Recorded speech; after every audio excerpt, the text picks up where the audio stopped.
dia, boa tarde, boa noite, pessoal. Estamos aqui gravando nosso podcast semanal, Nosso Legado. Esse podcast que vem contando a história do Grupo Águia Branca, em especial a história da Divisão Comércio, né? Sendo a nossa história através das histórias das pessoas que estão conosco, né? As pessoas que têm trabalhado conosco há um bom tempo, ou que acabaram de chegar, mas estão em alguma posição de liderança. E hoje nós vamos estar aqui com Anderson Maior, né? Para mim vai ser um grande prazer bater esse papo com o Anderson, porque o Anderson foi uma daquelas pessoas que me recebeu quando eu fui para Curitiba lá morar, e ele foi um dos caras que me recebeu lá de braços abertos. Sou muito grato ao Anderson aqui, vai ser um prazer bater esse bate-papo aqui. E aí, seu Anderson, boa tarde. Oi, Marcelo, boa tarde, boa noite, né? Bom dia, boa madrugada, seja lá o que for, né? A ideia aqui é todos estarem bem, com saúde, né? E vamos em frente. Então, estou aqui, né? Sou o Anderson, mais conhecido por Maior, e vamos em frente. É isso aí, mas então, a gente estava batendo um papo aqui um pouquinho antes, né? E falando, lembrando desse tempo quando chegamos aí em Curitiba, né? E você já estava aí. Acho que você é um dos poucos, né, que a gente fala da savana antiga, né, no tempo lá dos Casagrande, do Jefferson, como é que era o nome da irmã dele? Todas eram Maria, mas tinha Maria Helena, Maria Cristina. Maria Cristina. Maria Cristina. É porque ela tinha oportunidade que ela ficava mais perto ali da gente, né? Isso, ela que assumiu os negócios mais assim na retaguarda do Sr. Jefferson, né? Então ela ficou na retaguarda dele. Mas ele era o cabeça ali, era o nosso... da operação. Que bom, grande pessoa. Também foi uma pessoa assim, que nos recebeu muito bem. São, graças a Deus, pessoas muito sérias aí que esteve no nosso caminho, estão, né? Mas, Anderson, conta pra gente um pouquinho qual que é a sua função, o que você faz aí em Curitiba, né? São José dos Pinhais, na verdade, que é o nome da cidade onde fica a nossa matriz aí no sul. Conta um pouquinho disso pra gente aí. O que é a sua rotina aí? O que é esse trabalho que você faz em peças aí? Aqui tem essa mistura, né, Marcelo, de São José, Curitiba. Então, para nós, quando viemos para cá, isso também foi um pouco confuso. As cidades se misturam praticamente, né? Você não sabe onde é a divisa de uma e outra, como se fosse aí, mais ou menos, Cariacica, Vitória, que eu particularmente eu não sei onde eu tô, nunca sei se é Cariacica, se é Vitória, é aqui igual. Mas, enfim, eu sou o Maior, né? Eu sou o coordenador de peças de 4 lojas, né? Savana São José, Savana Curitiba, conhecida como Atuba, a Savana Van Centre e a Savana Registro. Então, nessas 4 lojas, eu conto com uma equipe de 52 pessoas, né, me ajudando, me apoiando para fazer esses números, né, que até então têm sido fantásticos, né? 2022 já foi um ano muito bom ainda, graças a Deus, nós conseguimos alcançar nossas metas, nossos objetivos. Então, eu acho sempre justo agradecer a equipe, né? Sem eles não somos nada. E, assim, pessoal da oficina também sempre nos apoiando, né? Apesar de eu ser coordenador de peças, mas eu sempre estou junto com o pessoal da oficina, né? Dessas lojas, buscando informação, tentando identificar alguma melhoria, alguma falta de peças, né? Que é o nosso ponto principal aí. Então, eu uma vez por dia eu dou uma volta na oficina e trago essas informações. Nossa oficina de São José é uma das maiores, né? No Paraná, eu tenho certeza que é, do Brasil não tenho essa informação. Eu notícia que me falaram que mas também não faz grande diferença, né? Mas que é uma das maiores, com certeza é. A nossa funilaria é a maior do Brasil, né? Então, isso eu digo para ter ideia do nosso volume, né? Nosso volume é muito alto. Então, aí entra a questão de pessoas, né? Gestão, controles, processos. Então, isso demanda aí uma rotina aí de loucura total, né, durante o dia. E a dinâmica do estoque de peça, né, Anderson, é um negócio desafiador, né? Porque você tem que ter aquela quantidade de peça para aqueles caminhões que estão rodando atualmente, não adianta ter peça de caminhão que não está rodando, tem que ter na quantidade certa, no lugar certo, senão você perde a venda. Exato. Sei lá, vamos pegar um fio de cigarro. Eu digo assim que essa vida de peças não é fácil, como dos outros departamentos também, né? Mas a nossa é a que mais dói é quando alguém diz, não tem a peça que eu preciso. Aí você vai correr atrás, descobrir o porquê, se ela vem de giro, se é A, B ou C. Aí já entramos nos paretos da vida, né?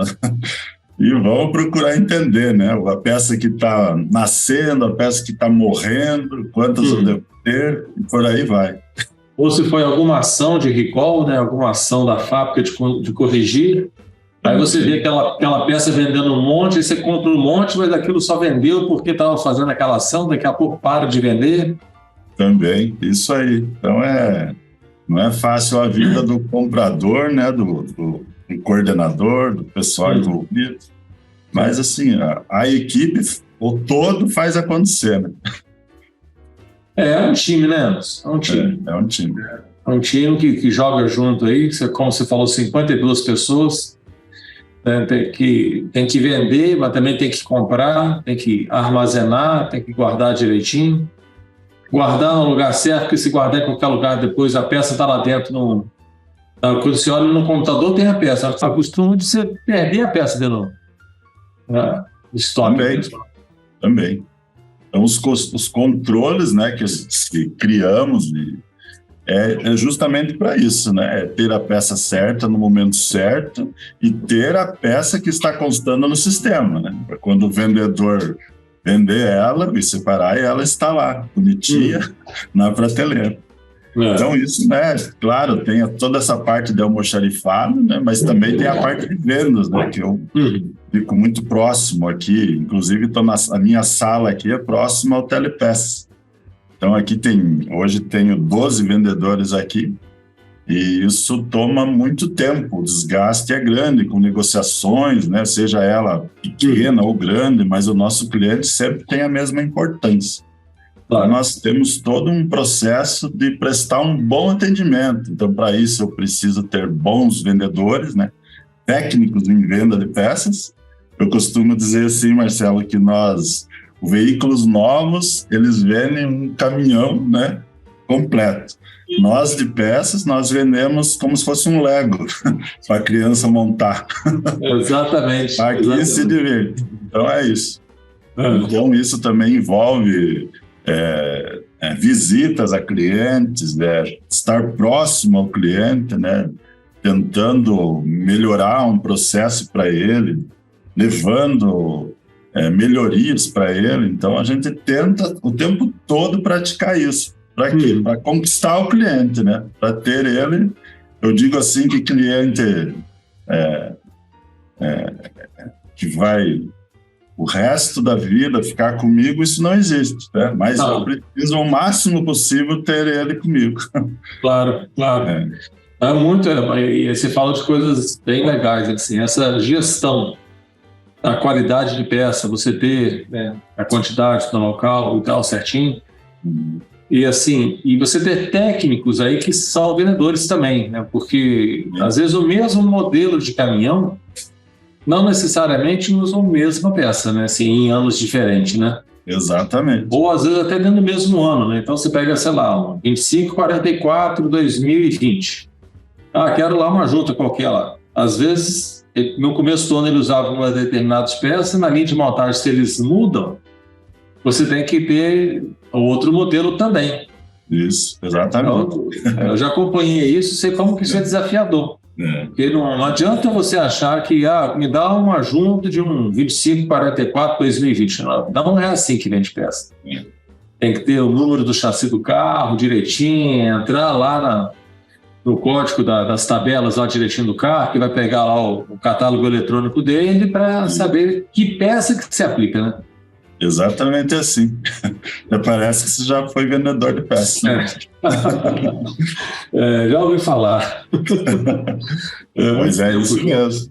Então, além de eu ter a peça, né, que é o que o cliente espera, ou, no mínimo, eu buscar ela o mais rápido possível para ele, né, eu providenciar ela para ele, porque o que fica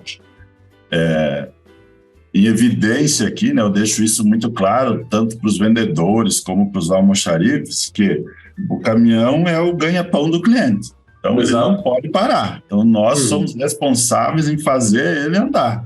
Então, temos que buscar a peça, seja onde for. E, por outro lado, menos, assim, aí fica fácil. Um jeito, compra todas as peças e põe aí dentro. Por outro lado, também não pode deixar sobrar peça, porque é igual uma mercadoria que vai ficar no estoque e vai estragar, porque vai passar um tempo. Se passar o tempo de vender a peça, vamos falar, se o caminhão sair de linha, tá bom. Você perdeu aquele dinheiro. Virou obsoleto. Virou obsoleto, né?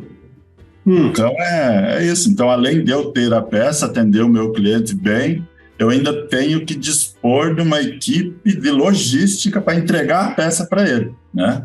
Hoje, o nosso maior fluxo, o nosso maior faturamento, ele se concentra no telepeças, né? Então, eu tenho aqui 60% do meu faturamento é telepeça e os outros 40% se dividem em mecânica e funilaria, né? Falando de São José. Mas o nosso sistema também é integrado, né? Então, eu consigo aqui na nossa região, na nossa praça, que é Curitiba, né? Região metropolitana, os vendedores, eles veem em qual loja eu tenho a peça e aonde é mais rápido para me entregar para o cliente. Então, nós temos essa situação dele vender a peça aqui em São José, mas emitir a nota lá no Atuba. Aí o meu motoboy pega a peça, já está lá no Atuba e de lá ele já dispara entregar para o cliente. Então, o nosso fator aqui, surpresa, nós trabalhamos muito com isso, para agradar o nosso cliente, né? Prometer que eu vou entregar dali 2 horas, em menos de 1 hora eu chegar lá. Então, isso eu surpreendo a expectativa dele. Então, nós trabalhamos muito isso. Porque é legal esse bate-papo, porque tem muita gente que não percebe que o negócio de peça é muito maior do que simplesmente comprar uma peça, colocar e vender e entregar, né? Você tem desde a estatística para saber o que comprar. Exatamente. Tem desde a logística de armazenamento, logística de entrega comercial, uma parte logística, uma parte de estatística, dentro dessa operação sua, né? É muito, muito legal, né, Anderson? Ele é bem complexo mesmo, né? Para algumas pessoas, né, que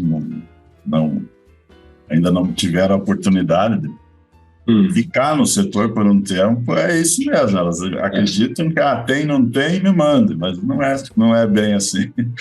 O estudo das vendas perdidas, por que eu deixei de vender essa peça, né? Também. Aí junta todo mundo, então vamos comprar essa peça, não vamos comprar, tem que ver todo no estatística, é muito legal. Mas, Anderson, assim, aproveitar até para te parabenizar, né, por esse trabalho que você tem feito há tanto tempo aí conosco, né, e assim, sempre primoroso, né, sempre com muita segurança, com muita transparência, muita dedicação. Parabéns pelo trabalho aí que você tem feito, é bem legal, tá? Tô muito feliz aí. Obrigado, mas... muito bom. Mas, Anderson, assim, eu sei que de peça você entende bem, você deve até saber os números das peças de cor. Eles são poucos e nem fáceis de aprender. Isso não tem como você não decorar número. Nós sonhamos com código de peça. Tem dias que você fala, eu não quero decorar esse código. Não tem como você decorar. São quantos dígitos, Anderson, um código de peça? São 10 dígitos, o normal, né? E daí entra a norma DIN, que são 12. E para ajudar ainda, a Mercedes cria uns números agora adicionais, código de cor, código disso, código... Aí aumenta. Mas vai trabalhando e vai pegando esse jeito. Vai pegando. Mas a norma são 10 dígitos. Mas eu queria conhecer um pouquinho da sua história, pai. Você foi estando de peça, eu queria conhecer um pouquinho, nos conta um pouquinho de você, rapaz. Onde você nasceu, como é que você fez para chegar até aqui? Como é que é essa trajetória sua aí? Então, Marcelo, eu costumo dizer assim que eu sou curitibano mas o meu sangue é Catarina. Ah, é. A minha família é toda de Santa Catarina, meu pai e minha mãe são de Jaraguá do Sul. Ah, que legal, pois. Então, no momento lá da vida deles, eles resolveram vir para Curitiba e aqui eu nasci. Uhum. Então, Mas você nasce em Curitiba, então? nasci em Curitiba. Seus pais que são de Jaraguá do Sul, lá. Isso. Meus pais, meus irmãos, tudo Santa Catarina. Então, eu sou o caçula, né? Costumo chamar de temporão aqui, não sei como é aí. E Eu também. Somos em 7 irmãos. Fazem muita brincadeira comigo que eu tenho, quando eu digo que somos em 7, e eu tenho um irmão que é político. Aí eles falam, então só um é vivo. O resto do trabalho. Eu falei, isso mesmo. Piadinha já antiga, mas tá lá, vamos em frente. Aí aos 11 anos, eu começo a trabalhar, né, em casa. Fazia 11 anos? 11 anos. Eu fazia um trabalho pro lado mais da contabilidade. Né, creio eu que existe até hoje, só que, claro, tudo digital, né? Mas naquela época existia o livro diário das empresas. Então, as empresas relatavam tudo no livro. Então, ali entrava a contabilidade da empresa. Então, o que eu fazia? Eu transpassava todo o balancete, né, que estava rascunhado? Ou impresso? Como é que é? Máquina de escrever que eu esqueci. Datilografado. Datilografado. Conheço bem isso. Ele estava datilografado nas folhas, eu tinha que transpassar para o livro diário, porque naquela época não existia encadernação. Então era um processo estranho, mas existia. Então era isso que eu fazia. Eu fiz até meus 14 anos. Daí com 14 anos eu perdi meu pai, surgiu a necessidade de entrar numa empresa registrar. Com 14 anos? 14 anos. Aí eu fui para uma autopeças. Você já começa então em autopeças? Comecei em autopeças, de automóvel. Então tinha uma quantidade enorme lá de funcionários, era o meu patrão e eu, éramos em dois. E o que você me perguntar o que tinha lá, eu vou te dizer, não tinha nada, só tinha peça.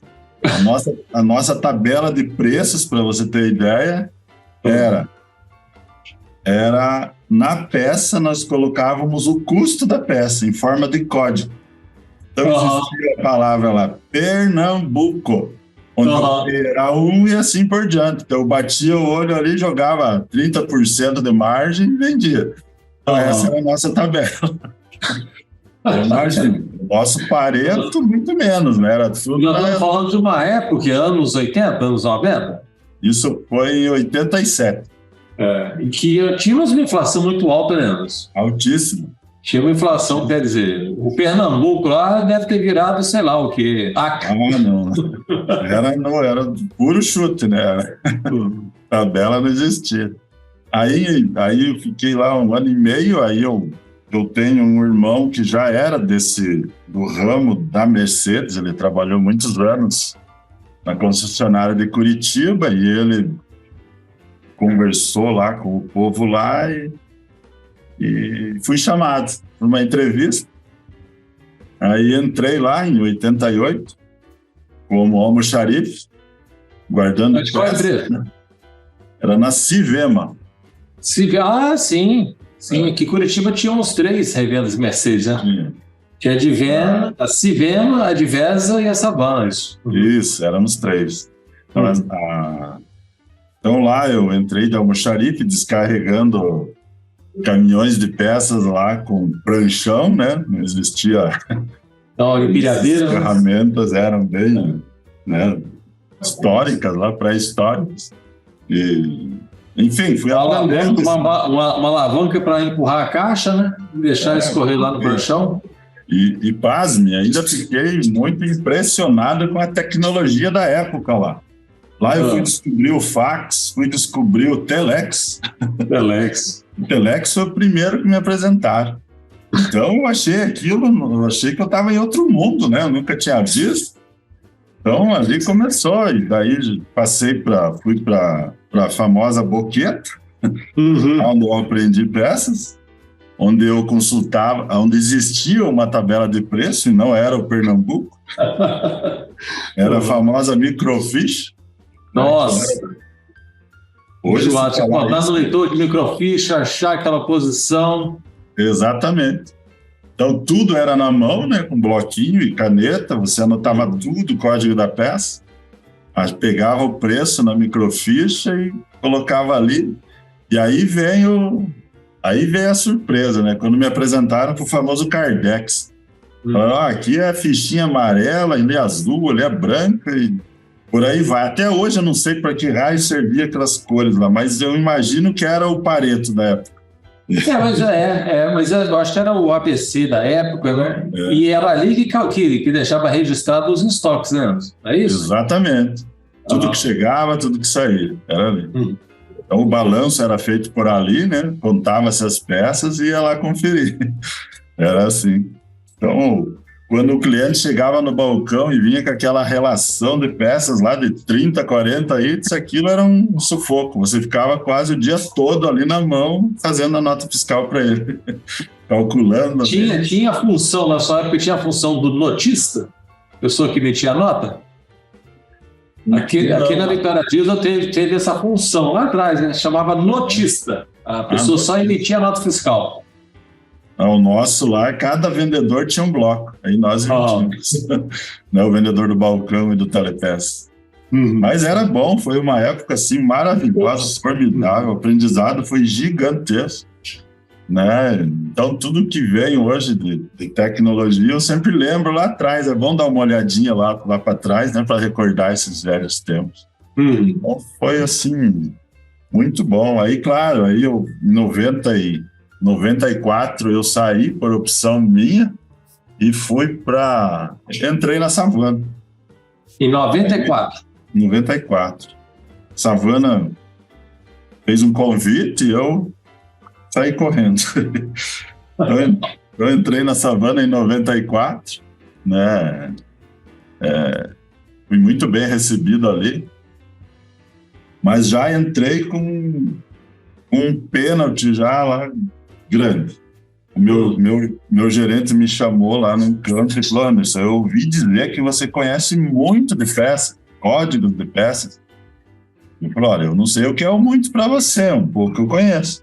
Então me acompanha aqui até o fundo da loja, quero te mostrar Aí eu fui com ele no fundo lá, e lá tinha uma montanha de peças, mais ou menos assim, sei lá, uns 1000 itens, que eles não sabiam o código. Por quê? Porque a enchente levou tudo. E lá ficou. Aí eu comecei a guardar aquilo para ele. Identifiquei 90% daquilo, consegui guardar o que podia guardar, descartar o que não tinha mais como. Mas a minha primeira função na Savana foi essa, foi identificar as peças da enchente. Porque a Savana, né, essa Savana que você trabalhou, que foi onde que a gente chegou, não ficava embaixo dela, passava o Rio Belém, não é isso? Exatamente. Eu lembro que encheu, o pessoal contava a história dessa enchente, as estantes das prateleiras ficavam com as pernas tudo altas, assim, se enchesse de novo, molhava. Né? Isso mesmo. Nossa Senhora. Acho que, se não me engano, foi o Arlen que viu isso e perguntou, mas por que essas peças tão altas? Mas falou, que dá enchente. E realmente deu, né? Já como grupo. Deu. Passou. Estávamos lá logo no começo, assim, da pegar uma chuva daquelas. Então, aí eu fiquei até 98. Aí eu trabalhava no Telepeças. Aí em 98 eu fui convidado a ir para a Savana Automóveis. Aí eu fui para Automóveis, fiquei até 2003. Foi o ano, até por curiosidade, eu fui um dos primeiros a visitar Juiz de Fora na fábrica da Mercedes, lá no lançamento do Classe A. Nós ficamos 2 semanas em treinamento e eu fui a primeira turma aí na Mercedes conhecer o Classe A. Então aí fomos até Juiz de Fora e aí veio o Classe A e em 2003 a Mercedes resolveu diminuir o número de concessionárias no país. De Classe A. E no geral. Então no Paraná éramos 3 concessionários, né? Era a Diversa, a Savana e a Jabur em Londrina. Então a Mercedes fez uma proposta, falou, nós vamos fechar 2, vai ficar somente uma. Converse entre vocês e decidam. Então foi onde ficou a Diversa, e a Savana fechou. Em automóveis, né? Automóveis, isso. Né? A Mercedes indenizou, acredito eu que foi uma boa oferta. E ali eu fui parar lá em Foz do Iguaçu, lá na Iguaçu Diesel com o Danilo. E fui lá conhecer, gostei muito da empresa, o Danilo, uma pessoa maravilhosa, né? Nossa. Aí passaram-se 30 dias, era para minha esposa aí, né? Onde nós íamos de mala e cuia. Aí ela me ligou e falou, volta correndo que eu não vou mais. Aí essa vez eu deixei ela mandar, mas quem manda sou eu, mas essa vez eu deixei ela. Tá bom. Daí voltei, pedi desculpa para o Danilo, expliquei a situação para ele, e ele, ok, o Danilo... A família tem que andar junto, eu sou dessa opinião também. Acho que tem que ter uma família que tem que estar junto. Aí voltei para Curitiba, a Savana já tinha me chamado de volta, e voltei para a Savana Caminhões como comprador, e lá fiquei até 2006, quando a Águia Branca chegou. Então, como eu lembro, né, até hoje, nós ali, né, a situação financeira da empresa ali, não sabíamos a fundo como era, mas, enfim, chegou alguém para comprar, e aí fui chamado, né, fui um dos funcionários escolhidos para ir para o segundo andar, onde se encontrava o seu Jefferson Casagrande, o Rig, o Warner, e ali foi anunciada a venda para o grupo Águia Branca. Já gerou muita curiosidade, né? Quem são, de onde vieram, estilo Globo Repórter, assim. E aí foi, né? Só de vento em popa, graças a Deus. Acredito que, como para nós era uma novidade, né? Eu tenho certeza que para o grupo Águia Branca também era, porque foi uma das primeiras lojas, né, a serem compradas. Então aquilo foi... Então, a nossa parte de caminhões, né, tínhamos só a Vitória Diesel e a Linhares Diesel, né, a que a gente pegou, né, que fica em Linhares, né? Eu não sei se não tinha Cachoeiro ainda, em 2006, não estou bem certo se tinha Cachoeiro. Mas aí a gente expande para aí, pegar essa Curitiba, foi realmente um grande desafio aí. Foi um desafio. Nós vivíamos aqui numa faixa de Gaza, né? Uma briga gigantesca. Aí a Águia Branca chegou, né? E, claro, a forma do Arlen conduzir a situação, né? Ele que chegou no começo, ele, a Marlene Bravin, Carlos Bert. Imediatamente ele já tratou de resolver isso. E aí conheceram o Alexandre, o André, né? A própria Rodobens, e ali foi muito bom para nós, para o mercado. E o cliente saiu ganhando muito com isso, né? Porque a gente passa a focar no cliente, né, Anderson? A gente passa a focar no cliente, e para de ficar olhando um para o pé do outro. E quando você tem 2 irmãos assim na mesma área disputando, acaba a gente distrai do cliente e presta mais atenção no outro. Verdade. Ao invés de prestar atenção. Tanto que já foi em 2016, quando a gente junta com a Diversa. Foi 2016. 16, né? Eu vi que de lá para cá só melhorou a participação de mercado, né? O volume de vendas de peça e tal. Abrimos mais lojas, né? E assim, porque a gente para de ficar implicando um com o outro e foca no cliente, né? Porque nós estamos aqui para atender o cliente, né? Então, foi muito bom, foi muito saudável aí. Foi saudável demais. E aí veio aí já integrou Ponta Grossa em 2008, Aí juntamos lá com Ponta Grossa, né? Eu tive o prazer de participar também dessa nova loja, né? Fizemos inventários, conhecendo toda a equipe lá. E aí veio a grande convocação da prefeitura e nos retirarmos dali da linha verde, né? Que seria você lembra aquilo? Aí, passaram a rua no meio da concessionária, lembra aquilo? E aí tinha dias que nós não tínhamos nem entrada para o cliente, ou saiu entrar, tudo bloqueado por obra da prefeitura, mas enfim, vencemos, né? Aí surgiu a situação do terreno aqui em São José, o Viacom, e aí começou a batalha de todos vocês, né, da diretoria, em liberar aqui para construção. Nossa, mas eu lembro que eu fui no órgão lá no DENIT, eu acho que é o nome do órgão, lá em Brasília, porque ficava lá a diretoria, para levar o projeto e mostrar, explicar, porque eles estavam lá todo assim cismado, não queria deixar fazer, que ia atrapalhar o trânsito. Nós tivemos que construir aquela pista lateral ali. Foi uma história bacana. Foi, haja história. Eu lembro que era a área do manancial, não podia construir. Aí tinha um riozinho aqui que dizem que tinha, até hoje nós descobrimos onde é, mas tinha o tal do manancial. Mas enfim... Sabe que uma lagoa, né, alguma coisa ali, a gente tinha uma conversa dessa. Mas aí deu-se início à grande obra, né? O Gilberto foi o cara da frente aqui. Eu lembro que eu via muito aqui, olhar onde que é o quê, onde que vai ser. E era muito legal isso, você participar da obra. Isso não tem preço, é muito gostoso. E aí surgiu a questão, muda, não muda, já está chegando o dia. Eu sei que nós encaixotamos o estoque todo lá do Auer. E a mudança não acontecia. Não é na outra semana, na outra vai. E a vida nossa lá acontecendo. Aí o cliente chegava, queria a peça, tinha que procurar nas caixas. Então, muitas coisas, a Diversa nos salvava. Lá, não tem como achar. Vamos buscar lá na Diversa que é mais rápido. Né? Tinha essa parceria. Então, e assim foi. Aí chegou o dia da grande mudança. Nós começamos a mudar peças numa quinta-feira, terminamos no sábado à noite. Então, quando você fala em mudar, né, uma administração, a oficina, é muito trabalho, mas peças, olha...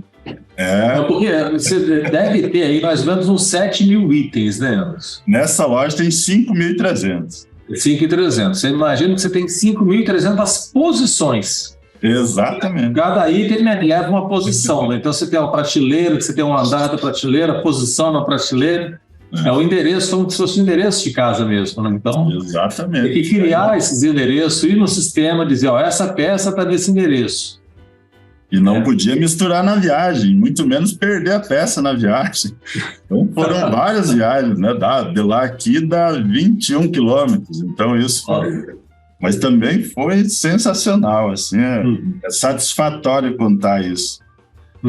Aí veio Joinville, né, em 2013, 2010 também participamos lá com inventário e analisando estoque. Aí a Diversa, né, em 2016, mesma situação. Aí veio Xanxerê e Concórdia, que são as mais distantes, mas também deu tudo certo.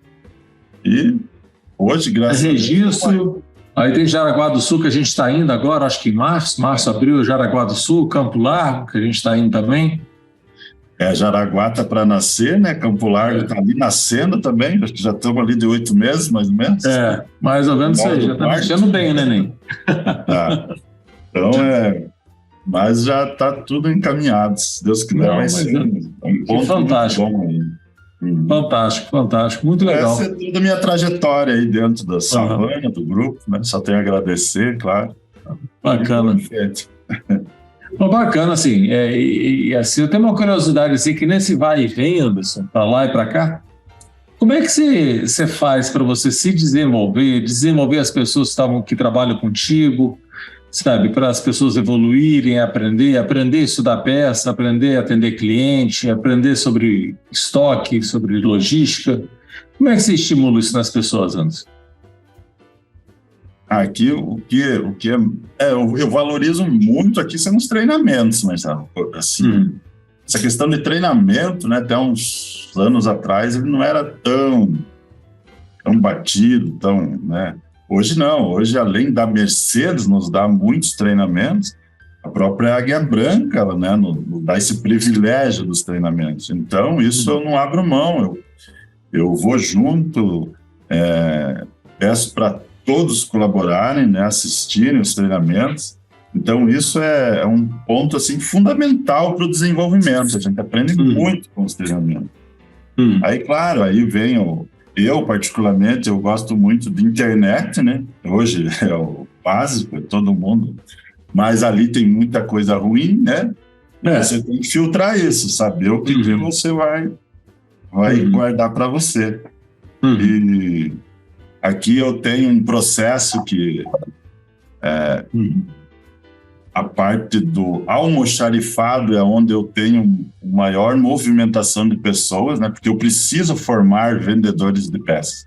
Então, desde o momento da entrevista, eu já deixo claro para eles almejarem a venda de peças. Isso dentro do meu setor, né? Claro que existem outros, eles vão estar aqui para se desenvolver e perceberem aonde eles querem chegar.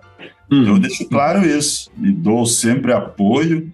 Estou sempre presente, mostrando os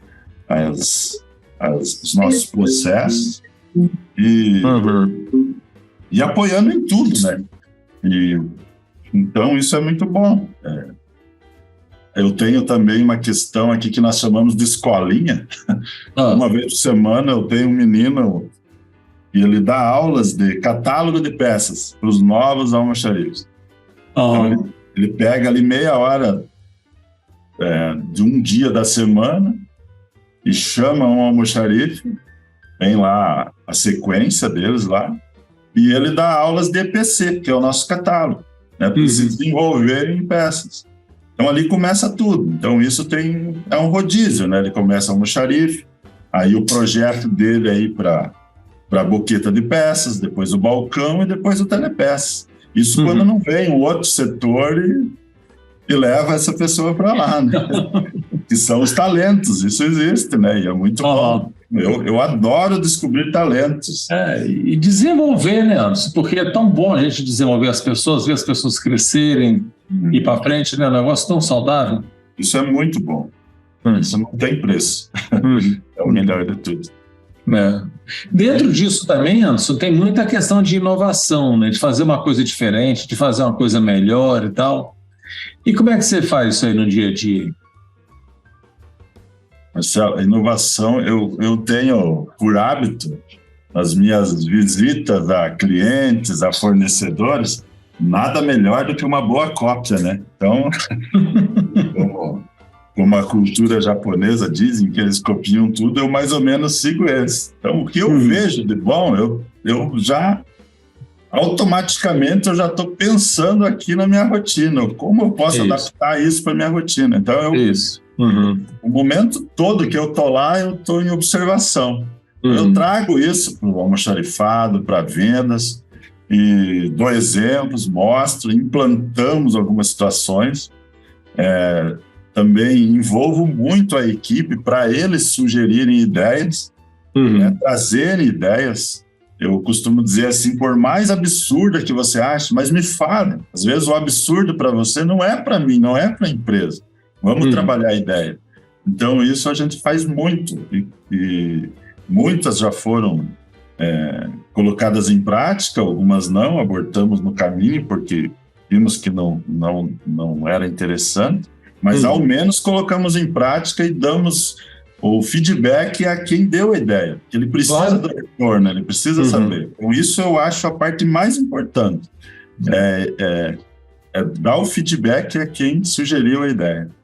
Então, nós praticamos muito isso, né? Eu costumo dizer assim, eu envolvo muito a equipe, mas muito mesmo. Todas as decisões. Eu nunca tomo a decisão sozinho, sempre com ele.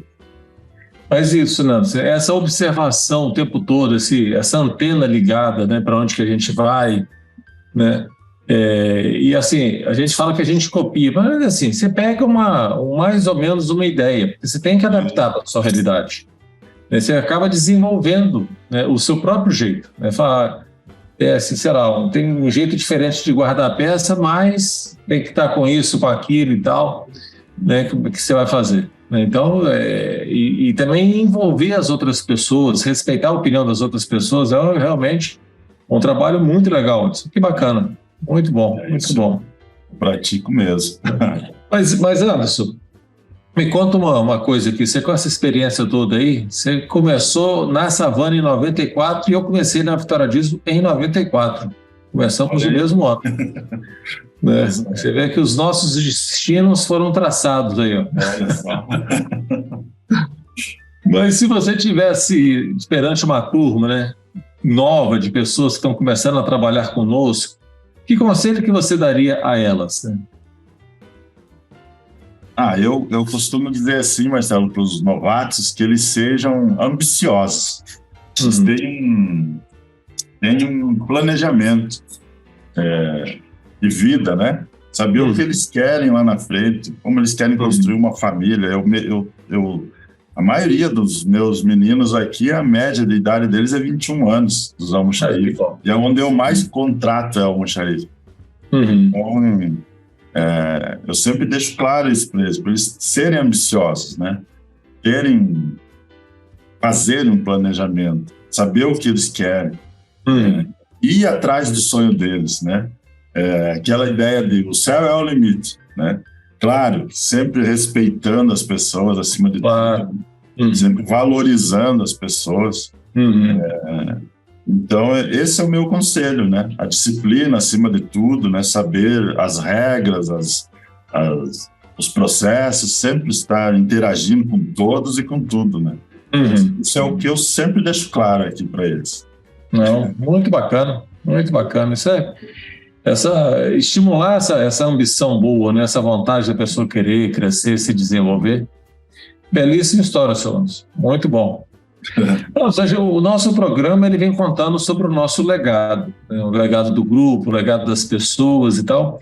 E qual que é o seu legado, Anderson? O que meu legado tem para você isso? Que não é uma coisa fácil, né? Mas a gente reconhecer qual que é o legado que você está construindo.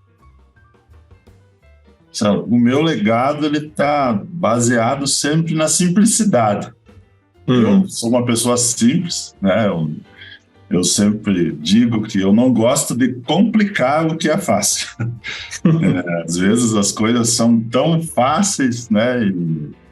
E nós temos o hábito de complicá-las, né? Às vezes um processo, uma tarefa ou algo na minha casa. Então eu gosto assim de ser reconhecido como o cara simples, o cara que resolve na maior facilidade, sem grandes problemas.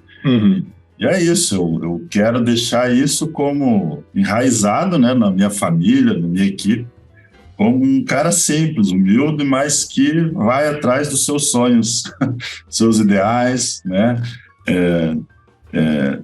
Eu tenho assim 2 palavras que eu sigo muito, que é o meu norte, que é o caráter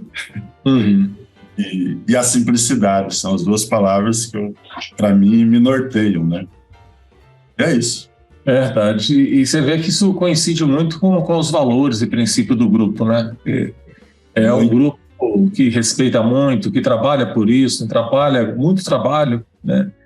E tem essa questão do compromisso, né?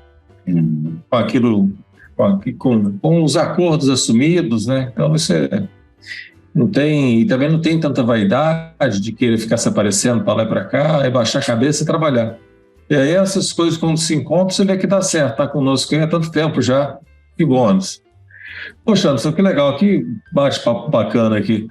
Estamos caminhando para o final aqui, Anderson, eu queria te pedir aí uma dica de um filme, de um livro, um conselho, o que você poderia deixar para a gente aí?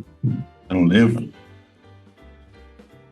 Nos últimos dias, Marcelo, nos últimos dias não, no último ano para cá, que eu me recordo de um filme que é o Walt Before Disney, Mickey, Walt Before Mickey, que é o Walt Disney, né? Então ali é a história dele antes de existir o Mickey. Então indico isso, recomendo, é muito legal, uma história de resiliência, né? Onde ele dá certo, ele volta, começa e chega onde chega. Então, esse filme eu indico. Eu tenho também, esse eu assisti final do ano, é um Senhor Estagiário. Bacana, do Google, né? Eu acho que passa no Google, uma coisa assim. É uma loja de roupas lá, uma grife de venda por internet. Eu sei quem que é. Ele tem 70 anos e quer voltar ao mercado de trabalho. Então ele volta, muito bom, recomendo. E assim, no passado ele já havia trabalhado naquele espaço ali, né? Parece que era um escritório. Isso mesmo, esse aí. Eu esqueci o nome dele. Eu conheço. Então, o Robert De Niro. Quem? Robert De Niro. Robert De Niro e a menina... o nome dela eu não lembro. Hathaway, não sei o que é Hathaway. É isso mesmo. Então é um filme muito legal, recomendo. E por último, eu tenho uma série. É o Gambito da Rainha. Muito boa série. São 7 episódios, se não me engano. Também é fantástico, é maravilhoso a história dela. Cheio de altos e baixos na vida da atriz, né? Cheio de coisa e tal, mas assim, muita dedicação também ali, desde pequena, dedicada ao jogo. Foco, de xadrez, foco, determinação e o final, o sucesso que ela, né? Muito bom. Então isso E aí, por último, agora é o último. Eu recomendo uma música, Marcelo. Música assim que me alivia, ela alivia a alma. Então, que todos conhecem, né? Isso é um clássico do nosso Brasil. É do Almir Sater, do Renato Teixeira, que é o Tocando em Frente. Nossa, anda devagar, você já tive pressa. Para mim é tão cedo. Leve esse sorriso, porque já chorei demais, né? É verdade. Eu até arrepiei. Você é o primeiro que indicou uma música, e a letra dessa música é muito legal. Para aqueles momentos lá de estresse, para tranquilizar. Para tudo e vai ouvir essa música que você recomeça. Hoje sigo mais forte, mais feliz, quem sabe, né? Mas leva a certeza de que muito pouco eu sei. Isso mesmo. Meu amigo, que gostoso, que bate-papo bacana. Poxa, que super, eu adorei suas dicas aqui, adorei o seu bate-papo, né? O nosso bate-papo, né? A sua história, então, fantástica. E que jornada, né? Que legado bonito, né? Parabéns por toda essa jornada aí. E obrigado por compartilhar conosco aí essa jornada sua, por estar conosco, por nos apoiar, por nos orientar aí, treinar tanta gente como você tem feito, né? E ter produzido tantas coisas bacanas aí. Marcelo, eu que só tenho a agradecer. Obrigado a você. Obrigado também minha equipe, o Eugênio, o Valdeci, a todos aí. Agora já falei os nomes, né? Bom não falar que a gente esquece alguns, mas né, eu tenho um apoio sensacional de toda a diretoria, né, da minha gerência. Então eu tenho muito a agradecer a vocês mesmo. E estamos aí, tocando em frente. Bom, meu amigo. Muito obrigado, Anderson. Obrigado a você, Marcelo. Até mais. Falou. Até já. Então é isso, pessoal. Estamos encerrando aqui mais o nosso episódio. Obrigado a vocês pela audiência. E semana que vem tem mais. Vamos em frente, tocando em frente nossa vida aí.